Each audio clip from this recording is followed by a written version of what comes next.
Bonjour à toutes et à tous. Suite de cette journée France Culture aux Utopiales de Nantes. Donc j'étais avec Patrick Dieudonné et l'Enfant de Poussière il y a quelques minutes. Et là, je change radicalement d'univers. Je suis avec Catherine Dufour pour Entends la nuit aux éditions La Talente. Alors la précédente fois que nous nous sommes rencontrés, on ne va pas raconter nos vies quand même, Catherine Dufour, c'était pour Outrage et Rébellion en 2009. Chez De Noël, et qui était une histoire, on peut la résumer rapidement? Sexe, drogue et rock'n'roll en Voilà. 2324 en Chine. Et alors on s'attendait à ce que vous filiez la métaphore et que vous continuiez à tailler la route, mais pas du tout. Vous avez en 2012, 2014 et 2014 opéré sur un autre type de littérature. Qu'est-ce que vous avez fait? Parce que quand on voit les titres, c'est pas Outrage et Rébellion. Il y a l'Histoire de France pour ceux qui n'aiment pas ça, Guide des métiers pour les petites filles qui ne veulent pas finir princesse et La vie sexuelle de Lorraine Zacchio. Alors, question, qu'est-ce qui s'est passé, Catherine Dufour? Qu'est-ce qui s'est passé? Eh ben, en 2010, j'avais un enfant pas grand qui m'a dit, avec un air innocent, « Maman, Napoléon, c'est avant ou c'est après Charlemagne ?» Alors là, j'ai fait comme la poule qui a couvé un caneton, j'ai fait brrr et j'ai pondu un livre. L'Histoire de France, pour ceux qui n'aiment pas ça, que j'ai écrit d'ailleurs avec mes enfants, en leur lisant chaque paragraphe. C'est pour ça que les paragraphes sont pas longs, le vocabulaire est pas compliqué, afin d'essayer de mettre un certain nombre de, on va dire, de marqueurs dans le déroulé un peu chaotique de leur vision de l'histoire de France et du reste. Et je l'ai envoyé par la poste à Fayard, et du coup ça m'a donné l'occasion de rencontrer une nouvelle éditrice, Sandrine Palussière, avec laquelle je me suis super bien entendue. En plus, le livre a super bien marché. Et elle m'a dit, et si on faisait un truc féministe? Je lui ai dit banco, et là j'ai fait le guide des métiers pour les petites filles qui ne veulent pas finir princesse. Alors, quels sont les métiers recommandés aux enfants qui veulent avoir un destin comme les autres? En fait, ça m'est venu parce que c'est pareil, c'était une obligation. Souvent, les livres, c'est pas vraiment qu'on a envie de les écrire, c'est eux qui viennent vous chercher. Je me promenais dans les rayons d'un grand magasin à Noël, et alors il y avait les rayons roses, pour les petites filles, où il y avait des bébés qui parlent, qui marchent. Il y en a même qui font leurs dents maintenant. Il y a des poupées qui font leurs dents. Il y avait des fers à repasser, il y avait des belles robes. Donc globalement, ce qu'on proposait aux petites filles, c'était soit d'être mère au foyer, soit d'être femme de ménage, soit d'être habillée de façon assez sexy pour qu'un homme les paye. Voilà. Et donc j'ai décidé d'écrire ce livre pour prouver qu'une femme pouvait faire autre chose que femme au foyer, femme de ménage ou prostituée. Donc là, il y a absolument tous les métiers, mais j'ai choisi que des métiers plutôt rigolos. Alors, il y a, je sais pas, surfeuse, astronaute, mafieuse... Mafiosa. Voilà, chercheuse d'or. J'ai essayé de faire quelque chose d'un peu gouléant pour que les petites filles aient envie d'autre chose, en espérant leur donner des modèles et en espérant que dans 10 ans ou 20 ans, il y ait une femme, je ne sais pas moi, chercheuse en laser non dispersible, qui vienne me voir en me disant « Votre livre a été important pour moi ». Pour le moment, ce n'est pas encore arrivé, mais je l'espère. Et comme ça marchait toujours bien chez Fayard, je leur ai dit « Vous voudriez une vie sexuelle de Lorraine Zacchio ?» Alors ils m'ont dit oui, et puis après Alors pourquoi la vie sexuelle de Lorraine Zacchio? Parce que vous aviez un rapport avec Musset tout particulier, avec la Renaissance florentine parce que Lorraine Zacchio est une pièce, c'est la pièce qui a survécu de Musset, on ne parle plus de Musset, sauf de Lorraine Zacchio. Et pourquoi? Alors les gens vous diront parce que ça met en scène des problèmes politiques, etc. C'est totalement faux. La vérité, c'est que Lorraine Zacchio continue à plaire parce que dedans, il y a du sexe, il y a du cul, du cul, du cul. Et j'ai lu un certain nombre d'études sur Lorraine Zacchio qui abordent absolument tous les sujets sauf celui-là. Donc j'ai écrit le livre qui me semblait manquer. Et dans la foulée, d'ailleurs, j'ai écrit Une vie sexuelle d'Alfred de Musset. J'aurais pu continuer longtemps comme ça. Une vie sexuelle de Maupassant, par exemple, qui aurait été probablement grosse comme un bottin. Oui, ça, à mon avis, 2 tomes auraient été nécessaires. Et j'ai l'intention d'ailleurs de continuer chez Fayard parce que là, je vais sortir une biographie d'une femme célèbre à la rentrée prochaine, si tout se passe bien. À laquelle? Ada Lovelace, la fille de Lord Byron, celle qui a inventé le programme, la programmation d'ordinateur. Ah ben, on sera attentif à cette nouvelle parution. En attendant, on va se concentrer sur votre tout dernier livre, Catherine Dufour, Entends la nuit, paru aux éditions La Talente. Entends la nuit, ça fait un peu penser à Retiens la nuit. C'est quelque chose de, à la fois qui fait penser à une chanson et à... Là, vous êtes retourné à un romantisme quand même assez fringant. Échevelé. Alors non, Entends la nuit, c'est Entends ma chère, entends la douce nuit qui marche, c'est du Baudelaire. Il n'est pas crédité, non, j'ai pas pensé à... Si vous le citez à un moment, il est cité. Si. Le vers est cité, mais incomplètement. Voilà. Je crois que la nuit a perdu sa douceur avec vous. Oui. C'est vrai que le roman n'est pas un roman particulièrement doux. Comment peut-on le qualifier? C'est un roman fantastique, c'est un roman réaliste fantastique, satirique fantastique, puisqu'il y a plusieurs dimensions dans ce roman.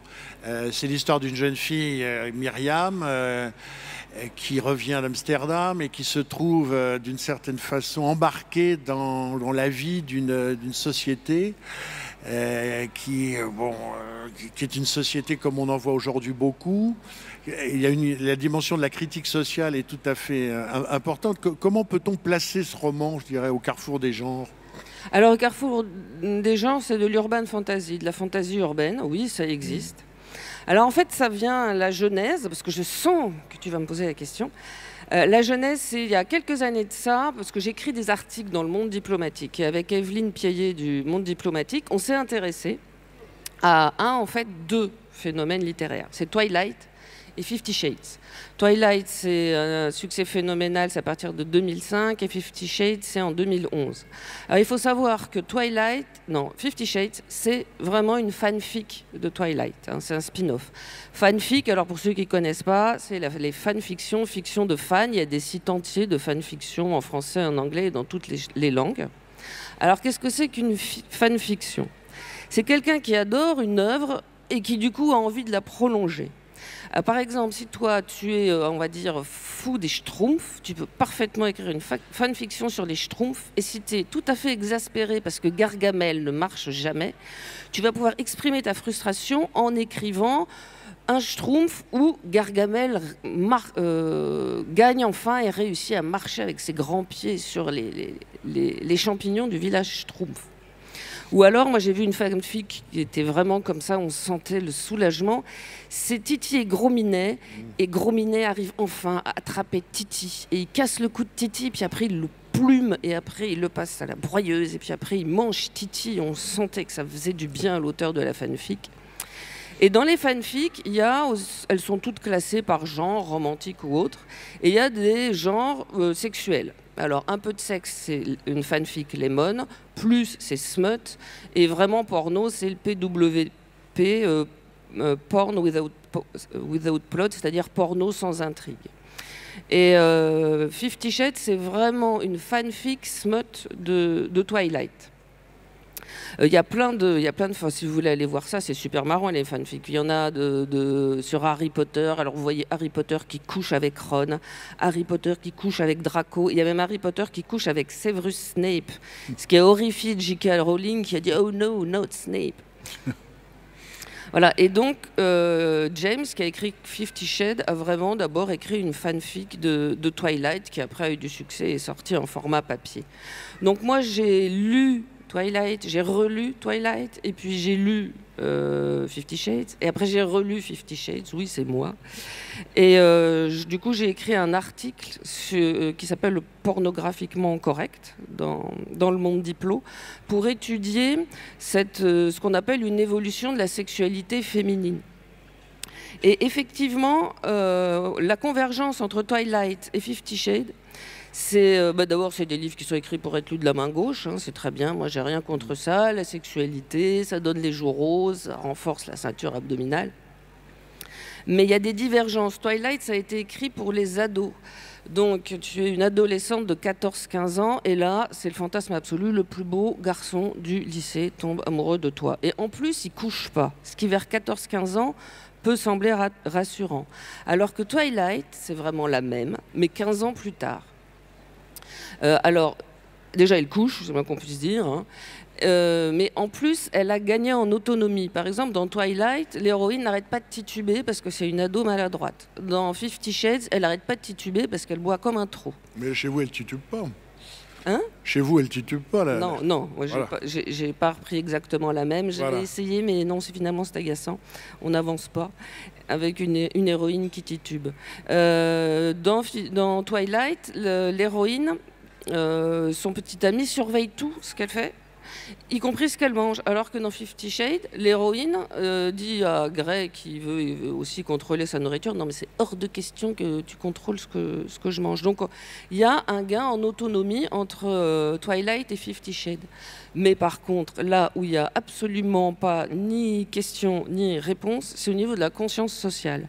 Dans les deux cas, ce sont des filles pas pauvres, mais elles sont de la classe moyenne, version pas très ensoleillée de la société.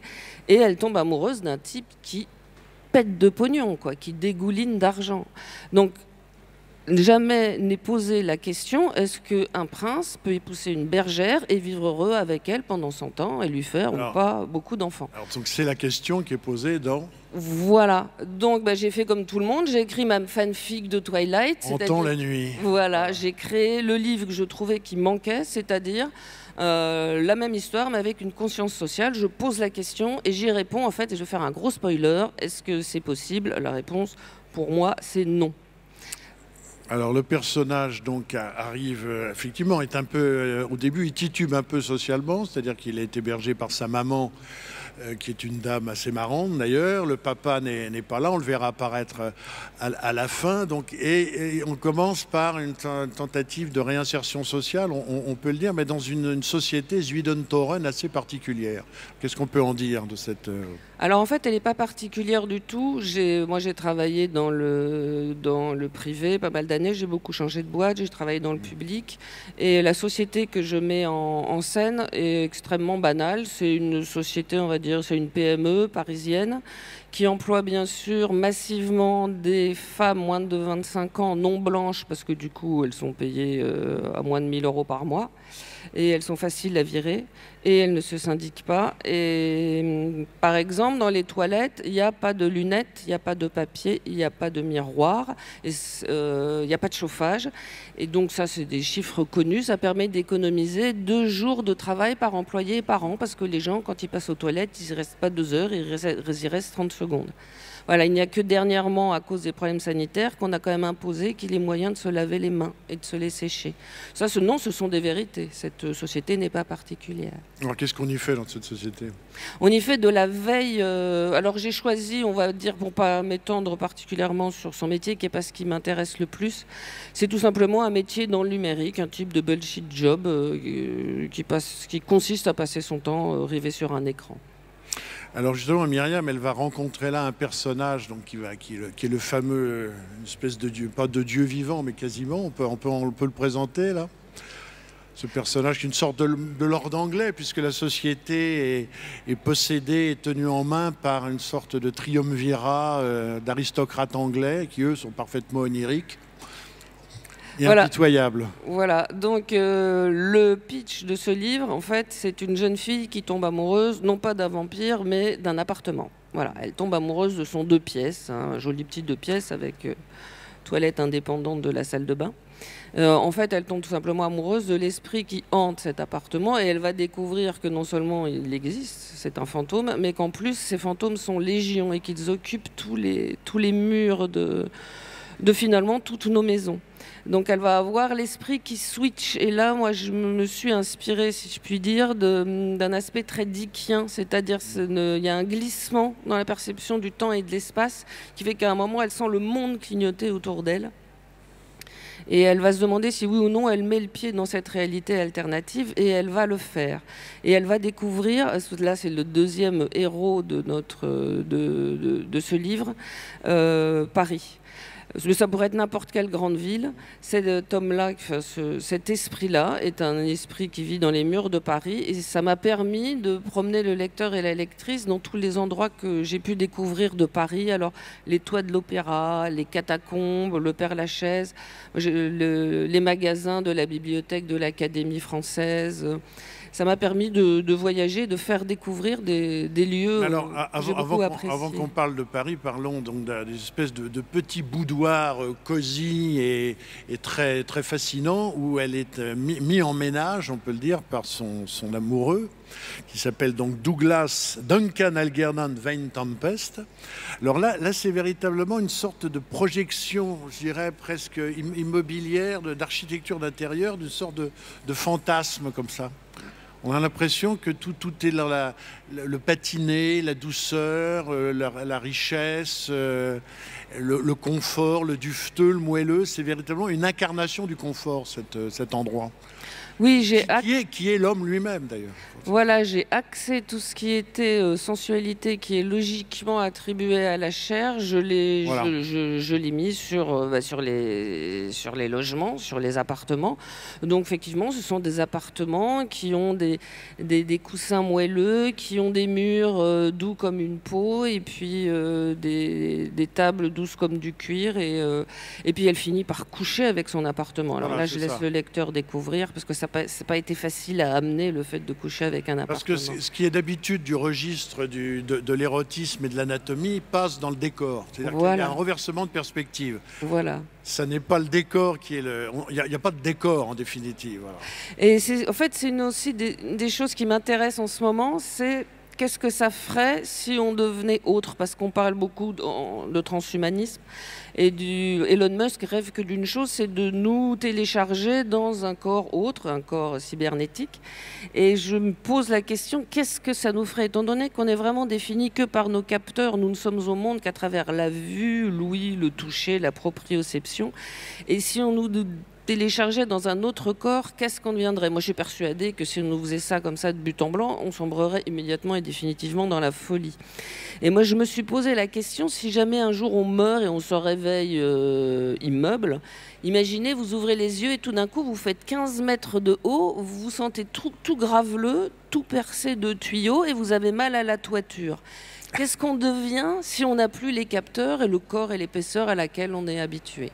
Surtout que là, il y a véritablement, alors là, une espèce de dilution du personnage dans le décor, puisque à un moment, il se promène dans Paris, mais ils ne se promènent pas dans Paris comme des touristes ou des Parisiens ou des usagers. Ils deviennent Paris. Il y a véritablement une sorte de circulation dans l'épaisseur de la ville. Alors comment on fait pour mettre en scène ça littérairement ? Parce qu'on est au-delà des mystères de Paris, on est au-delà de Fantomas qui jonglait, justement, qui avait transformé Paris en une espèce de grand décor, de grand appareillage dont il pouvait jouer, tout ça. On est au-delà de tout ça. On est véritablement, c'est du panthéisme complet, quoi. C'est-à-dire qu'on est intégré au décor. Voilà, on est un peu dans The Haunting of Hill House, c'est-à-dire qu'il n'y a pas un endroit où vous puissiez être tranquille, les sols sont habités, les murs sont habités, derrière chaque applique, dans chaque miroir, chaque reflet vous regarde. Effectivement, du coup, ça devient un immense réseau social, sauf qu'on ne peut pas se déconnecter et il n'y a plus d'intimité possible. Et ça, j'y avais réfléchi avec une femme qui s'appelle Maya Mazoret, qui elle est sex-blogueuse. Et on lui avait demandé, mais comment est-ce que tu fais pour préserver une intimité? Et elle m'a dit, mais moi, j'ai plus d'intimité, c'est ma grande protection, je suis totalement transparente.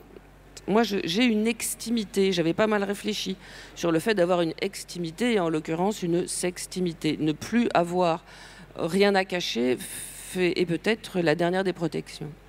Oui, c'est tellement évident quand elle est dans ce boudoir, elle lui parle. Donc il n'y a véritablement plus de contact. Le contact est permanent avec ce personnage. C'est-à-dire qu'il intervient en permanence, il parle en permanence, il se manifeste en permanence. Elle est véritablement, elle est en lui comme une sorte d'atmosphère. Il y a véritablement, c'est devenu un biotope quasiment. Exactement, et ça doit être super désagréable à vivre. D'ailleurs, elle le vit assez mal. Alors, elle vivra peut-être pas assez longtemps pour être vraiment, vraiment mécontente. Mais je pense que c'est une situation de paranoïa aiguë. D'ailleurs, elle se pose la question à laquelle on n'a finalement pas la réponse. Est-ce qu'elle ferait pas mieux de mettre ses draps, enfin, Mais on va Voilà. pas parler des draps. On va pas parler des draps, de mettre ses draps au lavage et d'aller voir un bon psychiatre. Alors, on est là en pleine modernité, puisque la Zuidentoren est quand même une société d'aujourd'hui. On est dans une technologie qui est la technologie d'aujourd'hui, l'hypersurveillance. Bon, c'est l'usine nouvelle, n'est-ce pas? Mais tout cela réfère à un univers archaïque, un univers antique, qui est l'univers de la lémurie, qui est l'univers des lémures. Alors là aussi, et tout le roman, en définitive, est une sorte de jeu de mots lacanien entre lémur en un seul mot et lémur en deux mots. Alors, on peut dire quelques mots, Catherine Dufour, des lémures en un seul mot, puisqu'on vient de parler des lémures en deux mots. Alors, moi, j'ai pas mal lu des folkloristes comme Le Couteux ou Van Genep ou Seignol. Et en fait, on s'aperçoit, ce qui démontre, c'est qu'à partir du moment où vous parlez de trolls, vous parlez d'elfes, vous parlez de fées, vous parlez de fantômes, de vampires, de zombies, de ghouls, tout ce qu'il y a derrière en permanence, tous ces masques-là, c'est le peuple des morts, c'est le peuple de nos morts. Le peuple des ancêtres, on se sent relié à eux et on a besoin d'appartenir à une lignée. Et c'est aussi le peuple des morts qui aimerait revenir et nous, on aimerait bien qu'ils ne reviennent pas. Parce que figurez-vous que toutes les pierres tombales dans les cimetières, elles sont là d'abord pour empêcher les morts de se relever.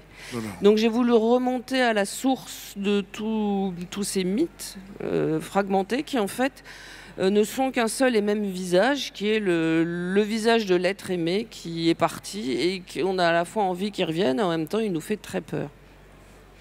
Et donc le lémur, c'est ça, c'est l'esprit inapaisé, c'est l'esprit qui est toujours sur Terre et qui perturbe, qui parasite. C'est le retour du refoulé. La vie des vivants. Et alors ces lémurs, il faut bien qu'ils trouvent une sorte de, je ne vais pas dire d'endroit où se poser, mais de milieu où vivre. Et donc ils investissent toute l'épaisseur des choses, tout le monde des choses, et notamment les murs. Oui, oui. Zut, j'ai perdu ce que je voulais vous dire. Non, bah non, question suivante, je ne me reviens pas, c'est agaçant, ça doit être l'âge. Alors ces lémurs ont quand même, et c'est ça, on ne va pas trop en dire non plus, parce qu'on va dévoiler le... spoiler, comme on dit, il y a quand même une opposition à cet univers des lémurs. Ils ont quand même, ils se confrontent. Ils ont des ennemis, ils ont quand même des gens qui ont juré leur père. Alors qu'est-ce qu'on peut dire sur ce clan adverse? Oui, bien sûr, les lémurs sont peut-être morts, mais enfin ils restent humains. Donc vous imaginez que s'il y a 3 lémurs, ça fait forcément, il y en a 2 qui vont se mettre contre le 3e. Donc depuis donc pas mal de millénaires, ils ont eu le temps de se constituer des haines fortes et sévères. Ce qui m'a permis de mettre en scène avec une grande jouissance des personnages, de méchants morts et mal enterrés. Et notamment, je suis allée voir Shakespeare, où j'ai tiré d'un naphtaline le plus beau des méchants, qui est Richard III, qui sous le nom de Lord Kite intervient dans l'histoire. Et je me suis amusée à lui mettre dans la bouche uniquement des tirades sorties de Richard III, ce qu'il faut dire a fait nettement monter le niveau lexical et linguistique de mes écrits, parce qu'il y a quand même rien de plus magnifique que Richard III de Shakespeare. Et notamment, si vous voulez voir une version de Richard III de Shakespeare que vous pourrez regarder comme j'en sais rien, moi, The Haunting of Hill House ou Game of Thrones, essayez d'obtenir la version des années 80 de la BBC avec Ron Cook dans le rôle titre et Zoe Wanamaker dans le rôle de Lady Anne. Et franchement, ça se regarde comme du petit lait, quoi. La langue est superbe et les acteurs sont excellents. Lord Kite, qu'est-ce qu'on peut en dire du personnage? Il y a aussi l'Inquisition, il y a aussi quand même des... Ah ben c'est Richard III, c'est-à-dire qu'il incarne la fourberie dans la fourberie dans la fourberie, tout en étant, lui, extrêmement séduisant, parce que c'est lui le vrai séducteur du lot, c'est-à-dire qu'il le fait vraiment et avec vraiment des idées épouvantables derrière la tête, sachant que par contre le héros et l'héroïne, elle est menée... On ne peut pas dire qu'elle soit vraiment amoureuse, elle est menée surtout par la curiosité. Et le beau héros, c'est surtout un jeune homme un peu paumé qui est mort bêtement en 1870 dans un effondrement et qui essaye, dans son nouveau corps de 15 étages, de ne pas sombrer dans la folie et qui se raccroche à une jeune femme. Et donc on ne peut pas dire de lui que ce soit un être particulièrement ni impressionnant ni particulièrement maléfique. Le vrai héros, le vrai méchant du livre, c'est Richard III. D'autant plus que ce qui était fort dans ce roman, Catherine Dufour, c'est que tout ce qui est d'habitude, je le répète une nouvelle fois, tout ce qui est de l'ordre du décor devient de l'ordre du personnage. ce qui change complètement la perception du lecteur.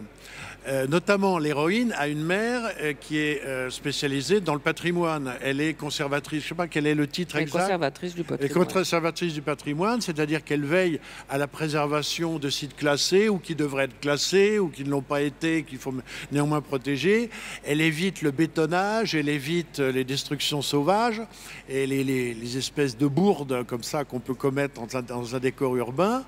Et donc, d'une certaine façon, la mère, le personnage est assez amusant parce que sans le savoir, elle participe de ce conflit d'esprit fantastique. Oui, en fait, les lémures sont là depuis très longtemps et ils sont quand même très intelligents, donc ils se sont débrouillés pour nous mettre effectivement tous à leur service sans qu'on le sache. C'est le but d'une légende urbaine que j'ai bien construite, du moins que j'ai essayé de bien construire, c'est d'arriver à enrôler la totalité de la réalité dans mon délire. Et j'espère que j'y suis arrivée. Et alors, on peut évidemment évoquer aussi la figure de Paris. Quel est votre Paris, Catherine Dufour? Puisque c'est un, comme le dit votre éditeur, c'est un ode à Paris. Est-ce que vous êtes parisienne? Est-ce que vous êtes parisienne de cœur, de naissance? Quel est votre rapport à la ville? Alors moi, je suis une parisienne de Paris, pur jus, pur sucre. Je suis née à Paris, grandie à Paris, élevée à Paris. Et voilà, il y a des tas d'endroits dans cette ville que j'adore. Et notamment la bibliothèque de l'Institut de France, donc qui est la bibliothèque de l'Académie française, qui a été construite elle-même sur la tour de Nesle. Vous savez, la fameuse tour de Nesle, où il y avait des reines de France qui se livraient à des orgies, et puis après elles jetaient leurs amants par la fenêtre. Alexandre Dumas, voilà, par la fenêtre. Scène célèbre des rois maudits. Voilà. Et donc dans cette bibliothèque de l'Institut de France, moi j'y ai travaillé, donc il y a des magasins qui sont absolument fabuleux, quoi, où on m'a montré, par exemple, il y a les épreuves de Balzac. Donc on m'a montré les épreuves de Balzac et à un moment, il y a la conservatrice qui dit, alors vous voyez, là il n'arrêtait pas de corriger les épreuves et l'imprimeur s'arrachait les cheveux et Balzac aussi s'arrachait les cheveux. D'ailleurs, hop, tiens, oui, voilà un cheveu de Balzac et hop, elle l'a envoyé dans les airs. Je dis, non, surtout pas, on peut le cloner, enfin, bon. Et une autre fois, on était, alors parce que quelquefois il y a les immortels qui viennent à l'Académie française et ils se réunissent pour le dictionnaire. Ça leur prend 10 ans ou 20 ans pour refaire le dictionnaire. Le mot d'immortel étant fort bienvenu. Là. Voilà. Donc ils arrivent dans leurs habits verts qui grattent, puis nous on est un petit peu demandés pour les cornaquer, parce qu'il y en a quelques-uns, il faut dire qu'ils sont un petit peu désorientés. Alors on les récupère dans un local technique et on les amène sous la coupole. Et donc j'étais sur la mezzanine, accoudée, puis je me penchais, et qu'est-ce que j'ai vu ? J'ai vu Druon et Lévi-Strauss. Eh ben, devine ce qu'ils faisaient. Ils comparaient leurs épées en disant « Oh, mais votre épée est plus longue que la mienne !» Et donc, on s'est gondolé parce que même à 100 ans, parce que Lévi-Strauss, il avait 100 ans et Druon n'était pas très frais. Les garçons, c'est comme ça. Il y a les personnalités littéraires qui apparaissent dans le roman, notamment aussi Philippe Solers, ce que citait à un moment. Oui. Oui, alors, j'ai vraiment vu au Flore Philippe Solers boire à la paille quelque chose dans un seau à glace. J'ai demandé au garçon c'est quoi et le garçon m'a répondu une omelette. Voilà. Voilà, donc je me suis dit maintenant je peux mourir. J'ai vu Solers buvant une omelette à la paille au Flore et je fais allusion à, je ne sais pas si vous avez lu la 7e fonction du langage de Laurent Binet. Non. Alors dans Laurent Binet, c'est celui qui a fait HHHH, puis après il a fait la 7e fonction du langage. C'est un excellent bouquin, mais tout d'un coup, on ne sait pas ce qui lui passe par la tête, mais il imagine Umberto Eco courant après Solers et lui coupant les coucougnettes avec un fil à couper le beurre. Et donc, moi, je fais une conférence avec Laurent Binet, je lui ai dit, ah bon, ben Solers, ça doit être votre copain. Il a dû bien rire, il a dit, ah non, non, c'est pas du tout mon copain, je ne vais pas demander l'autorisation. Et maintenant, c'est lui qui me court après pour me couper les coucougnettes au fil à beurre. Enfin bon, ces gens-là ont visiblement des activités très compliquées. Alors, Paris, la bibliothèque Mazarine, l'Institut de France, donc ça permet surtout d'avoir des moments comme ça un peu délirants et très efficaces. Mais il y a aussi le sommet de l'opéra, le dessus de l'opéra, les toits de l'opéra, qui permet à la fois la vision de Paris. L'opéra, ouais. Fantôme de l'opéra. Il y a également, alors là, le fantôme de l'opéra, c'est un lémur d'une certaine façon. Ah oui, certainement. Voilà l'archétype du personnage qui anticipe sur En temps la nuit, puisqu'on a un personnage qui est vivant à l'intérieur des murs, qui n'est pas mort mais qui est défiguré, donc il est socialement mort mais toujours vivant, toujours actif, et il s'amuse à tirer les ficelles et jongler avec la destinée, au point même de faire tomber le lustre et donc de supprimer les quelques nantis qui étaient venus à l'opéra. Donc d'une certaine façon, Entend la nuit est une sorte de variation sur le fantôme de l'opéra, on pourrait le dire. J'ai l'impression que ça vient de m'apparaître de manière claire, là. Voilà, je m'inscris dans cette lignée-là. De toute façon, oui, ça me fait penser, oui, en fait, quand on dit qu'il vit dans les murs, il faut savoir qu'il y a énormément d'endroits, on ne se rend absolument pas compte, mais il y a vraiment des doubles parois partout. Dès que vous êtes dans un vieil, je ne sais pas, que ce soit à l'opéra, Comédie Française, il y a un nombre considérable de parois creuses, de double plafond, dans lequel ont survécu énormément de gens. Enfin, je pense au peintre David au moment de la Révolution. Il est resté coincé entre deux murs pendant, je ne sais pas, 6 mois, 1 an, en attendant que passe la terreur. Et il y en a partout. Dès qu'on gratte un peu, on trouve. Mais je crois que ça se sait de plus en plus, parce qu'il y a de plus en plus de gens qui explorent les catacombes, même si on essaye d'y déverser beaucoup de béton pour les empêcher de faire. Il y a beaucoup de gens qui découvrent les toits. Je pense à ceux aussi qui font du parcours, qui grimpent aux immeubles. Et il y a une réappropriation visiblement de tous ces interstices urbains que je trouve, moi, très attachante. C'est un peu ce que vous avez fait dans Entend la nuit, c'est-à-dire que c'est une réappropriation de tout, de toute la ville, c'est-à-dire non seulement la partie épidermique, ce que l'on peut connaître, là où on peut aller, mais là où on ne peut pas aller. Et là où on n'ira jamais, puisque c'est l'épaisseur même des choses. Il y a aussi la Tour Saint-Jacques, on peut en parler, parce que la Tour Saint-Jacques, ça brasse à la fois l'imaginaire médiéval, les surréalistes, les romantiques, le quartier des Halles. Donc là, c'est un lieu central, une sorte de paratonnerre, la Tour Saint-Jacques. Oui, la Tour Saint-Jacques, en fait, non, c'est juste un vieux débris, parce qu'il y a une tour... oui, mais enfin, c'est pas mal comme vieux débris. C'est assez joli, Il y a une tour, et puis à côté, logiquement, il devrait y avoir une église. En fait, quand vous entrez, il n'y a rien du tout en dessous. C'est juste une tour toute creuse, et puis on ne peut pas y accéder. Et si vous allez à l'intérieur est totalement défolié, parce que au moment de la Révolution, il y avait des petites cloches, des moyennes cloches et des grandes cloches. Et ils ont fait brûler les petites cloches qui sont tombées sur les moyennes, qui sont tombées sur les petites. Et puis c'est nous le raconter en détail. Oui. Et à l'intérieur, c'est tout brûlé, tout pelé.